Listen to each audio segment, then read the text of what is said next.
Okay. Hello, everyone. My name is Dr. Trenese L. McNealy. I am the CEO of Dr. Trenese L. McNealy LLC and Lachey's Design Boutique. I am the author of Mommy's Goals versus Reality, Managing School, Work, and Family, and the co-author of The Glambituous Guide to Being a Mompreneur in 2020. I would like to welcome each and every one of you to part one of my virtual Lunch and Learn series, Maintaining a Successful Work-Life Balance. Before we get started, I would like to give our attendees the opportunity to type in their name, their city, or their state in the chat so we can just know who's all on the session on today. And while you're doing that, I'm going to go ahead and go over our objective of this Lunch and Learn. So the objective during this virtual Lunch and Learn series, attendees will gain a better understanding of the strategies that have helped working mothers maintain a successful work-life balance. Attendees will leave each session with the knowledge needed to implement these same strategies in their life. Attendees can grab their lunch and join myself and all of my special guest mothers for an exciting free learning event. Okay. So first, I would like to introduce Adara Sherron. Adara is a pastoral counselor, author, and speaker from Brooklyn, New York. She is the associate pastor of Global Fire Church in Brooklyn, New York, alongside her husband, Bishop D.E. Sherron. Together, they just welcomed a healthy baby girl, Sophia Rose, into the world as of February the 3rd, 2020. And as I'm introducing, you can wave, give thumbs up, however you want to do for your introduction. Next, hi, everyone. So next we have Shanicia Boswell. Shanicia Boswell is a serial mompreneur and creator of Black Moms Blog, a collaborative blogging platform that discusses parenting, culture, and lifestyle from a Black mom's point of view. She is also the founder of the Self-Care Retreat, an international retreat destination for women of color. Shanicia is a public speaker and advocate for self-care for millennial mothers. She has been seen on OWN, HLN, and featured in other major publications, sharing her views on millennial motherhood. All right, so next we have Charmaine Bay. Charmaine is an entrepreneur, mother, host, chef, and cast member on VH1's Black Ink Crew, Chicago. She has continued to expand her brand into several other areas of entertainment, including landing a role in a Netflix exclusive series, serving as a co-host for iHeartRadio, and is an ambassador for many established brands. Okay. And next we have Lauren Williams. Lauren is a media personality, entrepreneur, mother, mental health advocate, and philanthropist. Her goal is to entertain and inspire her following of over 380,000 through honest and sometimes humorous quotes about her struggles with motherhood and anxiety. And our final mother for today is Courtney N. Williams. Courtney is a working mother, wife, bonus mom, entrepreneur, and a social media influencer. Although she has been in the marketing industry for over 9 years now, her true passion is helping other mothers walk in their God-given purpose. She has been able to share her journey from single motherhood to blended family life with women all over the world. She has built a lifestyle brand centered around family, relationships, faith, fashion, and so much more. Her ultimate goal in life is to show others, no matter what unexpected twists and turns come about in life, you can still have the life you've always dreamed of. So those are our mothers on today. Let me check to see if Courtney has logged on yet. And I do not see her. Okay, so we're gonna just continue On. All right. So what we're going to do, we're going to go into our panel discussion with all of our moms. I'm going to ask them some questions. I'm going to give each mother 5 minutes just to tell their story about mom life.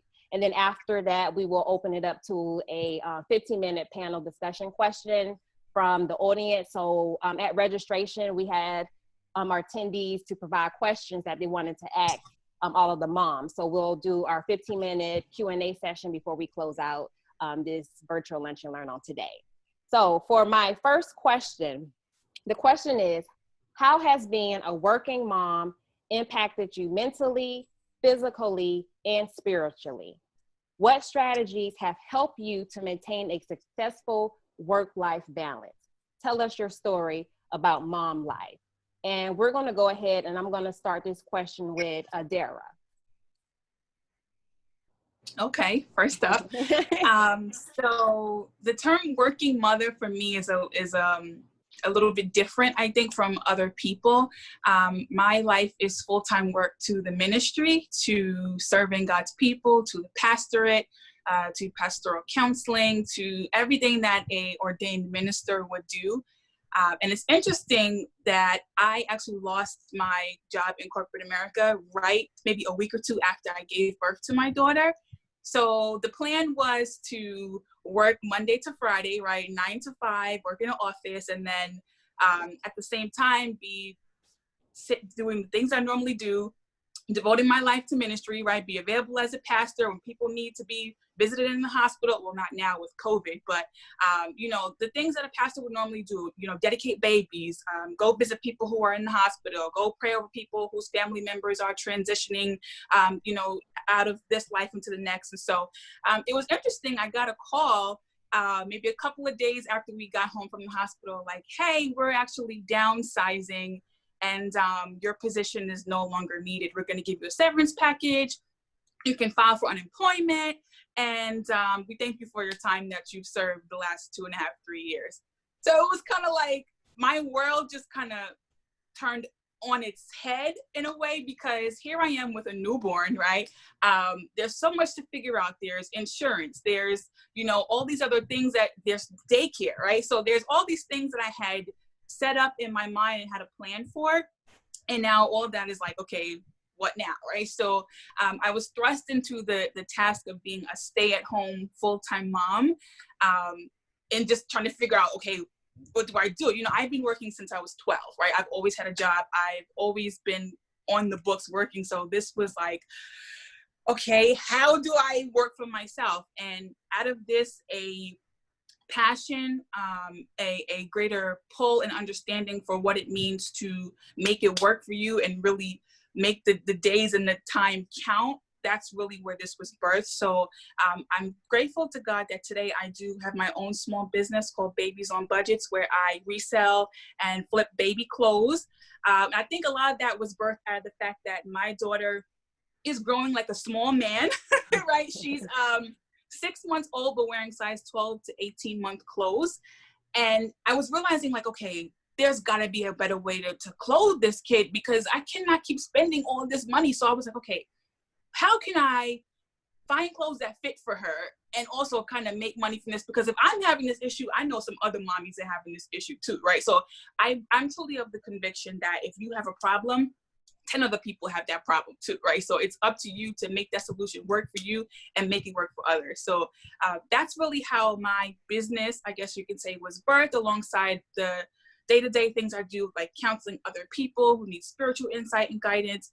And it's been a challenge, like I was sharing in our little chit chat before we formally started. I don't know how to ask for help. That's something that I'm still working through. So when my mom offers, or my mother-in-law offers, I'm like, I got it. But in the inside, I'm really crying, like, help me, you know? So that's one of the strategies I would say, like, if you have the ability to have people help you, by all means, take the help, right? And it's not like an indictment on you as a mom.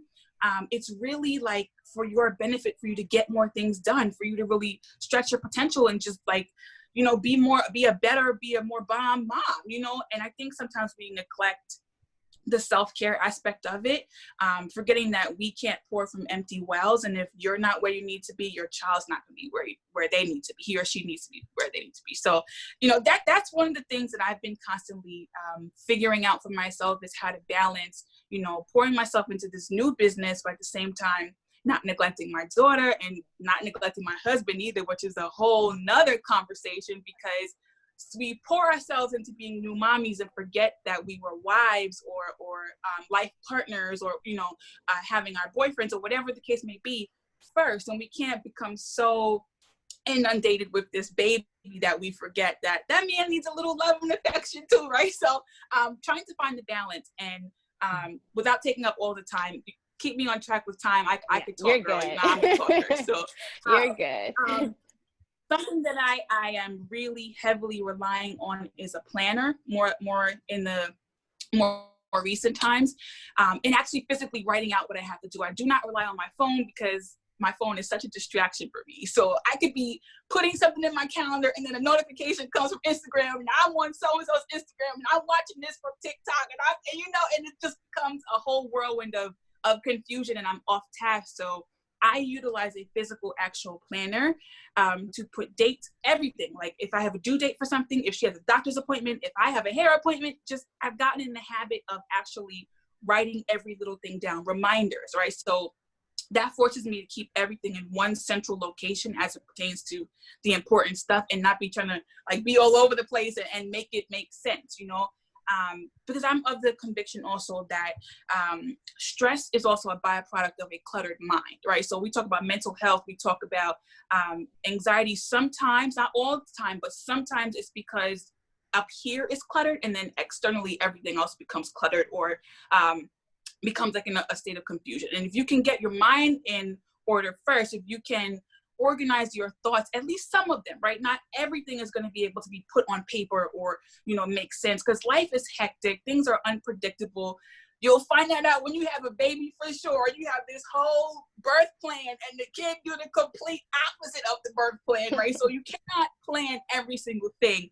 But as much as you can, try to plan it and write down feasible day-to-day goals, If your goal is to just vacuum and do the laundry, that's a goal. That's your Tuesday goal. I think sometimes we put these abstract goals in the air, like, okay, I want to get to the moon by the time the baby's 18 months old. And it's that's not really tangible or something that you can readily work toward. Give yourself realistic goals. So my three strategies would be to utilize the help when it's available to you. If you got to hire somebody, don't be afraid of that. I think sometimes as Black women, we feel bad about some of the luxuries. I call them luxuries for that reason that we're not used to them, like people of other races are, like having live-in nannies or having hired help. Don't be afraid of those kind of things. Use them if they're available to you, and don't feel guilty about it. And use a planner, organize in terms of writing out your goals. And, remember to take time for you. Don't be afraid to go get your hair done or your nails done. The baby will be okay. Yes. And that's it. Great strategies. Okay, so the same question is for Charmaine. How has being a working mom impacted you mentally, physically, and spiritually? What strategies have helped you to maintain a successful work-life balance? Tell us your story about mom life. It's crazy because being a mom in general impacts you mentally, physically, and spiritually. So being a working mom on top of being a mom is a whole nother feat. Being a working mom has impacted me mentally in definitely a positive way, but I don't want to make things just seem all like peaches and cream always. Being a mom, a new mom, is just absolutely sometimes insane. And you're trying to get used to even being a mom and getting used to a schedule, trying to create a schedule even, and getting used to your new family dynamic. And then on top of that, you also have to work, and you have to take care of yourself mentally to be able to do that. For me, what's been very important for me is me time. So, I'm a new mom in middle of COVID, and I don't get to have work like, I don't get to have people come over and help me take care of my baby. I have to work and take care of my baby, what we're doing now, you know. We also have a super successful business called Bay Moss. We sell sea moss products, and my husband, that business literally went viral as I'm giving birth. So my husband is hands-on with the business, and I am also a working mom, but I'll have to call him and say, hey babe, you know, the baby seems a little fussy today, and I have to get some things done. I'm gonna need you to come home no matter what you're doing, and I need you to take care of the baby so I can take care of myself. Whether that's taking time away and I'm just taking an hour shower, or if I just lock myself in a room for an hour and watch 90 Day Fiancé, which I love.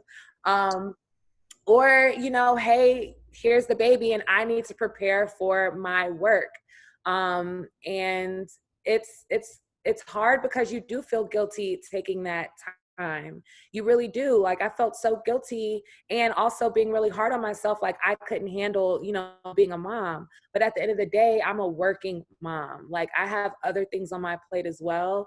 And having your family in order to come and help you is definitely the most important thing. So those are the strategies that I use. I tell my husband to come home and take care of our baby. It's so I can focus on the business, and, you know, I can also focus on things that makes me happy. So I think that that's like extremely important, taking that time away from your new family or your family in general. If, like, I'm on the radio every weekend on WGCI, and I go in my husband's office and I lock the door, and him and the baby, you know, stay out here, and I'm able to focus on my job. And don't get me wrong, there's some weekends like this weekend where I'll be on the radio and she'll be right here in my arms, and that's okay too. But I know that if I needed it, like, it needs to be there. If I needed that help, it needs to be there. So that's definitely the strategy that I would say. Mentally, physically, emotionally, you need help. Yes. So good. Yes, that is So true. good. Okay, so just to go back to our attendees, I just wanted to shout out some people that we have on so far. We have Kanitha from Fredericksburg, Virginia, Marcella Gordon from Riceboro, but living in Maryland, Danielle Jackson she's in Richmond, Virginia, and then I see Cassandra McIver from Riceboro, Georgia. So if there's any other attendees that have joined since we've started, if you would like to type in the chat box your name and where you're from, you can list your city or your state. That's up to you, so we can shout you out. Okay, so I'm going to now go to, let's go to Shanicia. The same question: how has being a working mom impacted you mentally, physically, and spiritually? What strategies have helped you to maintain a successful work-life balance? Tell us your story about mom life. I became pregnant with my daughter at 22. I had her at 23 years old. And I always likened becoming a mother to, at that time, becoming pregnant in high school, because even though I was grown, I was in a stable relationship, all of my friends were graduated from college and traveling the world, and I was, you know, trying to figure out how to raise a baby. It was tough. And so I found that motherhood was extremely isolating for me. So that's what started me to launch my business Black Mom blog, because I wanted to find a community of other mothers that looked like me, that were going through the same thing, and that eventually started off into our offline events that we did, on meetups and things like that. And so over the years, this was at this point almost 8 years ago that I became a mom. I've really learned to value self-care and strategize. For me, my strategy is just to find time for myself. And so really releasing that mom guilt. Someone's got unmuted. Let me unmute. It looks like somebody got unmuted. Let me unmute. Let me mute this person. Okay. You want me to keep going? Yeah, you can keep going. Oh, okay. So just yeah, basically just finding time to myself to, you know, make space and remember my womanhood, and motherhood are so different. So that's just a little bit of my strategy and how I find time and peace to balance the workload. Okay, great. All right, so we're going to go to Lauren. Same question. How has being a working mom impacted you mentally, physically, and spiritually? What strategies have helped you to maintain a successful work-life balance? Tell us your story about mom life. Yes, thank you. So when I first became a mom, I was in my 20s. I was like living my life. I had no planner. I had been running a business for maybe like 4 years at that point. So I was working, you know, but I didn't have a lot of order to my life. So I think how it changed me, it changed me for the better. I actually have some order to my life. When I wake up, I know I've got to, you know, get her ready, and then I can go back to business. It also another thing is when I became a mom, I used to work 24/7. If, you know, someone called me at 2 a.m. for a booking, I was going to answer the phone. I was going to sit there and talk to them. I didn't have any boundaries on my life. If an attorney called me and wanted to go over a contract, I was going to sit there and talk to him for hours going over this contract, when a lot of it could be an email, which we've all learned with quarantine. It could be Zoom, it could be text. Yes. You don't have to have a meeting. You know, a lot of this stuff is a text, okay? And so same thing, you know, I didn't have any boundaries in my life. So with her, I had to create those boundaries. For some reason, I didn't have the motivation to create them for myself. So when I had her, and, you know, now even to, you know, to this day, I know, like, you know, I can't work 24/7 because I have to have dedicated time to focus on her. She's not a baby anymore. I have to literally give her like my focus, and, you know, I have to sit down and play with her, you know, as much as I can. I'm really bad at playing. But as much as I can, you know, play with her and, you know, sit there and interact with her. So it caused me to learn how to have boundaries, which was great, because now I can apply that in so many other places in my life.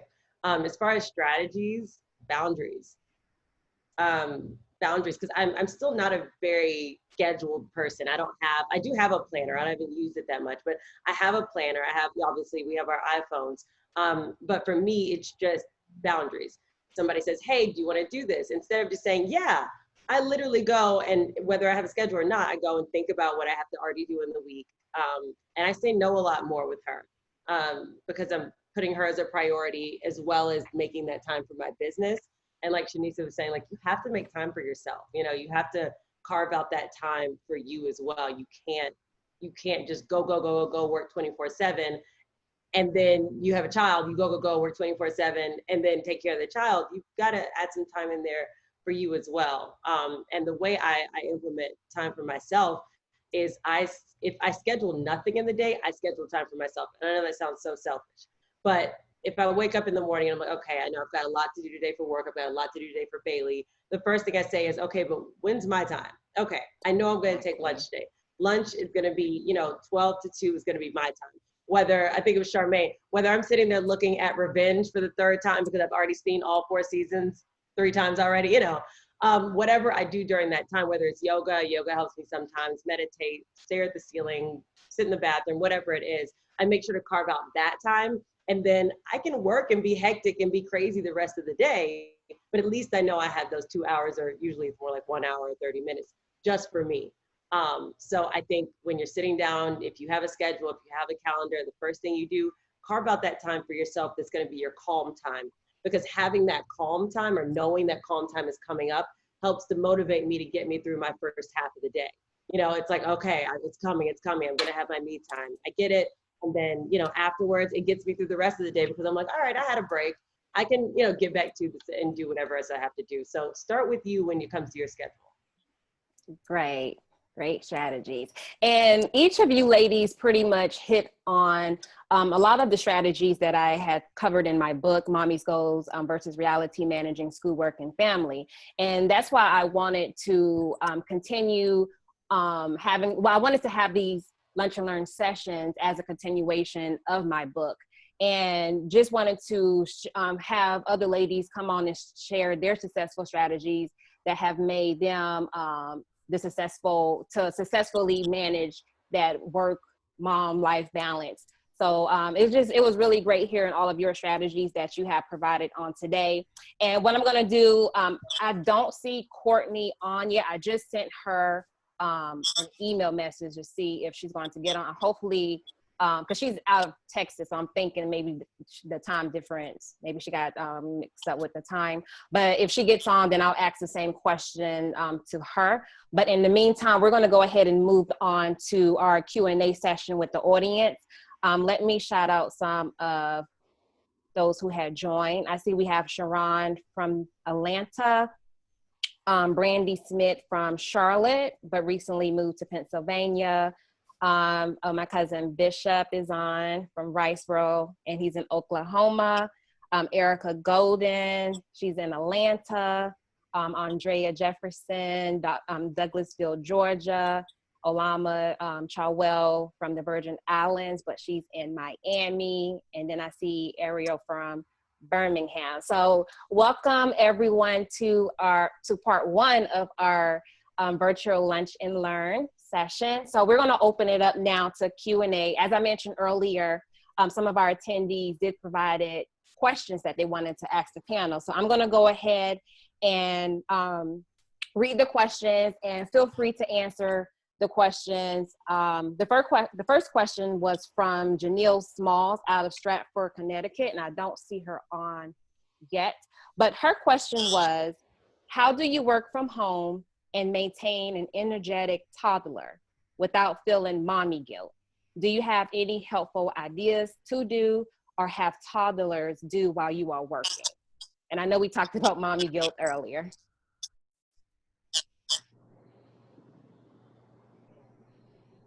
I'll jump in and answer that one. So with my daughter, of course, she's 7 now. She's not a toddler anymore.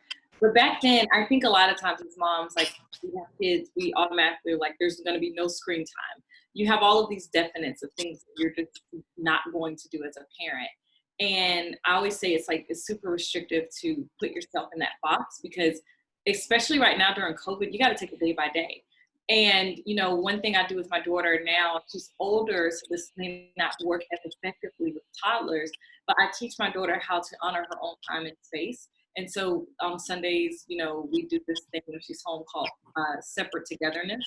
And so that's her time that she knows that she needs to entertain herself, whether it be, you know, on her iPad or her, you know, watching TV or reading a book, and mommy's going to be in the living room doing her thing.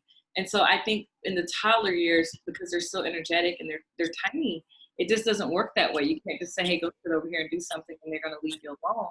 And so, you know, I would say adjust your schedule, you know, and if you're not an early riser, go to bed a little bit earlier at night, because you're going to get those golden hours from about, you know, 6 a.m. until maybe 9 a.m. where your child is not awake. And so you have that time to either stretch and do your yoga, if you need to knock out some important work. And, you know, everybody says sleep when the toddler sleeps, but if you can bear it, work when the toddler sleeps. You know what I mean? And back to, I think, what Adara was saying about asking for help. If you have someone around that you love and you trust, your parents, a friend. One thing I'm big on as a mom, for my friends who don't have children, I'm like, yo, you automatically auntie number 2, 3, 4, 5.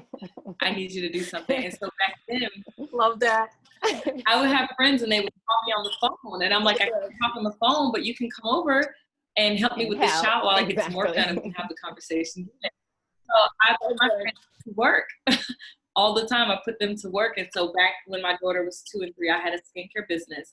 And so if a friend wanted to have a conversation, she would be required to drive to my home, and I would be doing laundry, whipping up body butter, having her, you know, helping her with her life stuff, and she would be holding the baby. And so it goes back to just using your resources around you to ask for help. Good. Yes, that is so true. Any other ladies would like to answer? Yeah, I have a 4-year-old, so I definitely have a toddler. Quarantine taught us a lot about each other, I will say. We're 2 peas in a pod, but when it came to me trying to work with her at home, it was super tough. I've done it before. I've taken her out of school for a couple of months, but for some reason quarantine was different. It was almost like she knew, like, I'm not going back to school, and I don't know when. Like mommy didn't have the answer for when I'm going back to school, so it seemed so indefinite that it was scary for the both of us. But yeah, like Shanicia said, like one of the things I've done is, even though she is only 4, I did teach her to kind of have that time alone. She has an Echo, an Alexa Echo, and it's in her room. And so I'll be like, hey, you know, you probably need to clean up your room. And of course, kids, I don't want to clean up my room.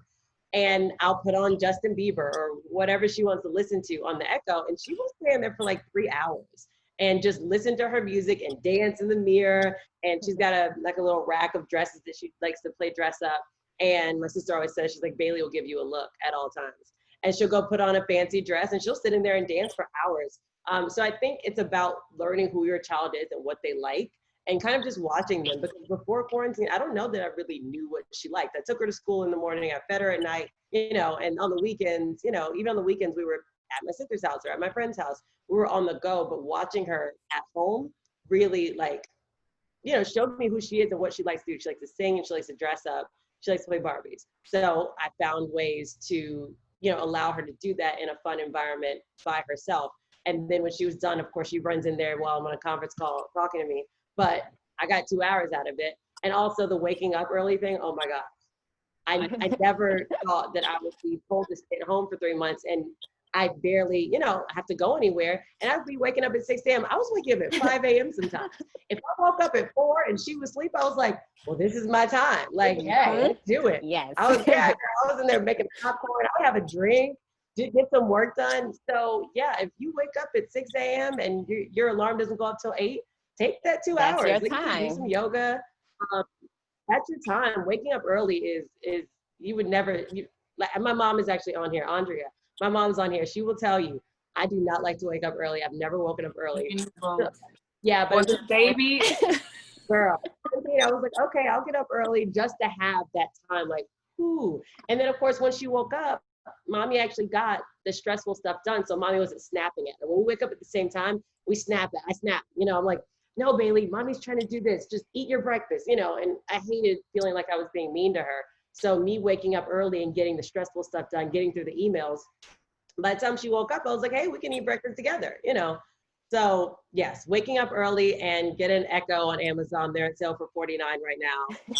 They read books to your kids. They play music. They do all kinds of fun stuff. Yes, I have it. You know, I might have to do that. yes, I'd be like, read bedtime story, read this story. Yes. Okay, so the next question is from Olama Opara out of Atlanta, Georgia. When do you write? How do you schedule time for your own endeavors? Oh boy, I think I could take a stab at this one. I have learned how to write on the go, how to write from the porcelain throne, from the toilet. I've learned how to dictate and to verbally speak thoughts into my iPad so I don't lose them. Like you have to pretty much like adjust and figure out how to make the time work for you, right? So I'm in the process of writing another book. And at first I was beating myself up like, it was so much easier in 2016 for me to write a book and push it out in 3 months. Why can't I do this? And I had to remember, like, okay, you just pushed out a whole baby, like from the depth of your soul, and it requires so much attention. You don't have the time to just sit at your computer and write anymore. So the little 10 minutes you get here, or the little half an hour while she's napping, on your phone, write, you know, or while you are having the time to sit for an hour while your hubby has the baby, write, you know, like, take those little bit of minutes and let them add up to be like a writing session. I think sometimes we want things to be like a certain way in order for them to work, and we don't always have we don't always have that luxury, you know. Like, I don't have the ability to just go to sit in the public library for 5 hours and write like I did when I was a single woman, because now I have a husband who's going to come looking for me like, hey, where you at? You know, it's been 5 hours, and I have a baby who's going to be 5 hours have passed. She is going to be hungry, you know?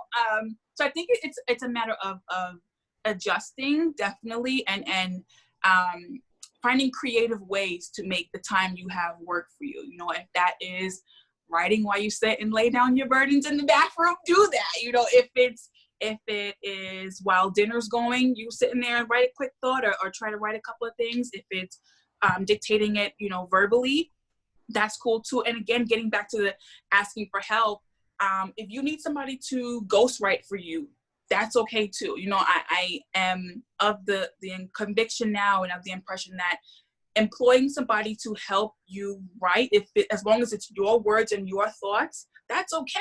Like, make it work for you. You know, like, I am so over the idea of sitting down and doing all of the hard work myself and being burnt out at the end. If I can have somebody help me in that way, that's what I'm going to do, you know? So at least for me, that's one of the things that I'm working through now, is the process of finding a ghostwriter, even though it's my words and my thoughts, someone actually taking the time to type it all out and do the hard stuff that I can't do, and them receiving compensation for it. So consider that, you know, if it's hard for you to write at this moment, hire somebody to write for you. If it's hard for you to illustrate and sketch, hire a sketch artist, hire an illustrator, you know, whatever your vein is, whatever you do, there's somebody who you can pay to help you do that, and be okay with having that help as well. Oh, I just published a book, and I've been working on, I was working on 3 books at one time, at one point. And Wow. So everything you said, like, I was like, yes, you're right. Like, that's exactly how it is. But also for moms, like, a lot of times you're in the position where you can't write right then and there. And so I love voice memo on my phone, and I love notes. And so, like, even like for us that are social media influencers, if like I have a thought pop into my head that I'm not able to execute at that moment, I'll put it in my notes, or I'll put keywords so that I can go back and revisit it. And also going back to that finding time to write, like Lauren said, 4 a.m. at one point was my golden hour. And I didn't even have to set an alarm. My body would just naturally wake up at 4 a.m. and the world is still, your phone's not ringing. There's nothing going on online. So you're not distracted there. Your kids are asleep. And taking those 2 hours, even if you write until 6 a.m. and go back to sleep and then wake up at 8 a.m., you know what I mean? You're still like on a schedule. And so using like your voice memo, your voice notes, and then waking up early, like, I don't know a better bit of advice I can give a mom outside of finding time to get up early, to get your stuff done so that you have the rest of your day free. It will change your life. Yes, sometimes it's going to be early mornings, late nights, but you have to do it. So the next question is from Alora Cook out of Brooklyn, New York. Her question is, what is the best and most organic way to propose a potential strategic partnership to a brand or person? Okay, I'll start with this one. The first part of my career was, my sister didn't have a manager, so I was managing her social media when she only had like $100,000. But you know, along the way, I've been the brand, because I have the hair company and I've been the influencer, and I've also been the manager of the influencer. So I think I've done almost every role. And honestly, when you're proposing, I've found that casual conversation comes off the best, and that's from every direction. When a brand approaches me, a casual conversation is a lot easier to deal with than, you know, the long email of, hey, this. Like, hey, Lauren, you know, we've got this great product. We would like to talk to you about it. You know, I think that I'm more apt to respond. And hey, can we get on the phone and just having a chat?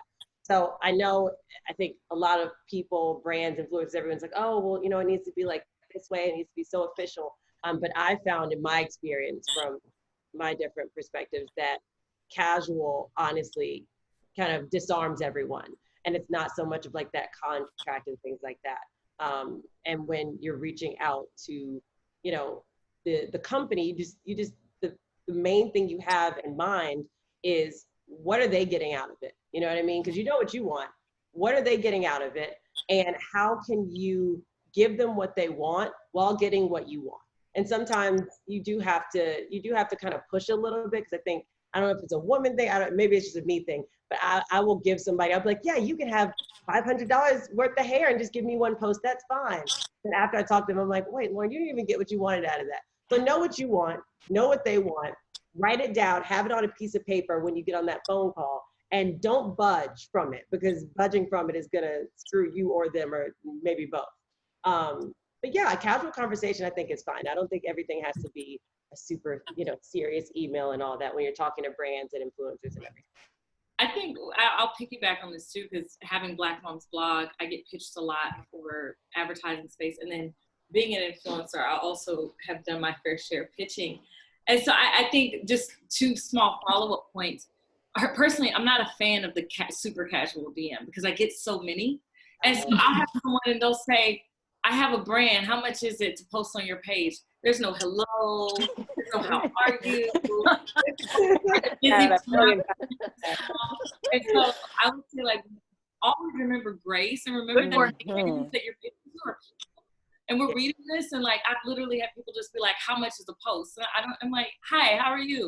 Good morning." And so that ties into your point about casual conversation. Know how to have a conversation. Exactly. Also, you made a really good point in talking about. So when people normally pitch, they want to pitch themselves. They want to give 2 pages of their resume. Oh, I've done this. I've been here. This is what I do. This is what my brand is about. I don't care. I want to know how what your brand is going to affect my audience. So I want to hear what ways is your product or your service going to be of service to my company. Also, one more point to add on top of that, a lot of times people pitch and their back end is all in cahoots. Their Instagram pages aren't professionally done. I'm reading about boyfriend, girlfriend drama in between the fact finding out you sell lipstick. And so learn how to professionalize your account so that, because pitching is a 2-part street. Let's say that you do accept the person's pitch. Now Lauren goes and posts their clothes on her account. When her followers see that, before they decide to follow and purchase, they're going to go to that person's account. And if they go to that person's account and it's not done up professionally, they're going to be like, what the world is Lauren talking about? So how you carry your brand is also a representation of what I promote on my account. And I won't promote anything that is not in alignment with how I see things to be done, because I'm essentially taking a group of people, and in my case, almost 500,000 mothers that are saying, I trust your voice, and I'm sending them to you. I need you to care for them. And so, when it comes to pitching, just remember those 3 very important points. I also think it's like super important to be professional. Like if you could be the business owner, but not know how to do anything about marketing, and that's okay. And if that's the case, you need to hire someone that can strategically reach out to the right people that will show your brand in the best way and strategically do that. Instead of sending us the bio on yourself and like what you've been up to, have that professional person say, okay, this is what we should be sending to this person.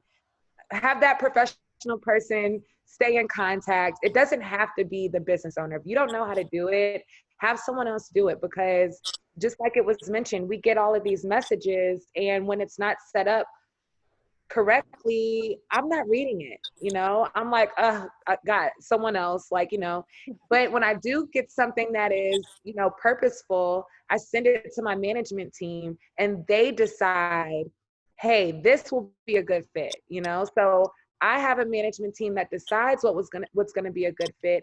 And at the same time, when I'm sending people my product and I want people to post my product, I have someone that's reaching out to them, because that person for me is the person that's going to reach out to them and knows how to reach out to them. Like I can DM anyone all day and say, hey girl, let me send you some of my products. And they're going to be like, yeah, girl. And that's about it. Are they going to post it? Mm-hmm. I just sent out some free products. I don't know. There's no contract involved. So Lauren, I'm sure you've been through that a million times. Like, there's someone here, there's no contract involved. You're expecting them to post it.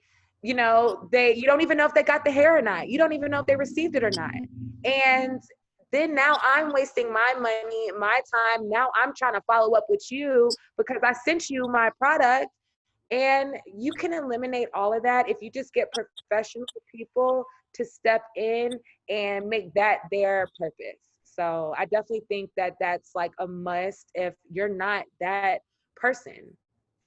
Which I'm not that person. I know y'all from this. One thing I have something to add too. I'm nowhere as near versed in influencing in social media. Although my social media platform is of 100K, it was built on inspirational quotes about God, about Christianity, about Jesus, right? And so I'm just now transitioning into lifestyle influencing and blogging. And one thing that's been really important for me is not having any companies that pitch to me, okay, can you promote me on your page, change the voice or change the tone of my page, right? So if my page is centered around inspirational, uplifting things, right? I'm not gonna post anything that is contrary to that. Anything that directly goes against the word of God is automatically a no for me, right? So staying true to your brand or staying true to the spirit behind your platform is so important, I believe, too, because the last thing you want to do is become so about the money that you lose the essence of why you started. For at least that's important to me, you know. So that's what I was going to say, though. Don't forget about the money. And of course, it's like, don't make it all about the money, but you are. So when you reach out, I look at influencers like billboards. And when people are like, hey, let me send you, a t-shirt. I want you to post my t-shirt. Why? You know what I mean? Right. And you're doing it because you want that person to pay. You want to make money off of that. Why not offer to pay that person something? It doesn't, and so it does frustrate me. And this is something that's sometimes a hard conversation. You have to offer, like Lauren said, something. What is it that person needs? Learn how to barter. If you're going to give a barter that's well enough. Like I had a company once that I worked for. They didn't pay me, but I got a free mattress, a really nice memory foam mattress. I did a partnership with a woman and I got my teeth fixed. I got braces. That's something to where, no, I don't need any monetary compensation because the barter is so grand that I'm getting what I need from it as well. So just offering to send someone some tubes of lipstick and then getting upset because they're not posting your lipstick, but you're wanting them to post so that you can make money. Why do you feel like that person that has spent these years building this billboard title their business? And so, yes, it's all about relationships and all that's beautiful and grand. But you are contacting businesses and businesses have to be paid. It's definitely about money, but also I do understand the other end. Don't make it all about money. Like I have some friends who are on reality TV and their Instagrams look like ads. Like it's just they even turn the comments off, and the stuff that they're promoting is so stupid. And I'm like, how much did they pay you? $500 for that or something? But that's where you can't let money guide you. But on the other end, don't ask me to promote your product because yes, I almost have 1 million followers. I've worked very hard over the past couple of years to get those. So don't send me anything to promote for free, unless the barter is great, Right. So I feel all the different sides to it for sure. It's a balance, definitely. Like you said, it's about relationships. Like, you gotta be a nice person, but you gotta be a good person. It's literally, you have to wear all your hats at once when it comes to brands and influencers. Okay, well, ladies, you all gave some great points.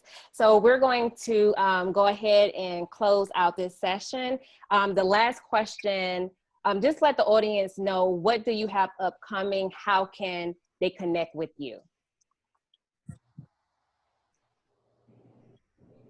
So for anyone watching that's a mom, you can follow Black Moms Blog, where we talk parenting, culture, and lifestyle from a Black mom's point of view. My name is Shanicia Boswell. You can see it down there. I just released a book called My Piece of the Pie, and it's a collective stories from Black women entrepreneurs talking about this very thing, about what we did to get started on our journey. And we're millennials, so it's not hearing from the 50-somethings that have made it and they're looking back. It's stories from women that are actually going through the journey and talking about what it looks like. And so you can find that on my website, which is www.shaniciaboswell.com, and then find me on social at Shanicia Boswell or Black Moms Blog. Well, I am Charmaine Walker. You guys can catch me every Monday night on Black and Crew Chicago on VH1, 8/7 Central. You can also follow me on social media, Charmaine Bay, and you can tune in to me every weekend on the radio with iHeartRadio on 107.5 WGCI. You can download the iHeartRadio app and tune in while I turn up.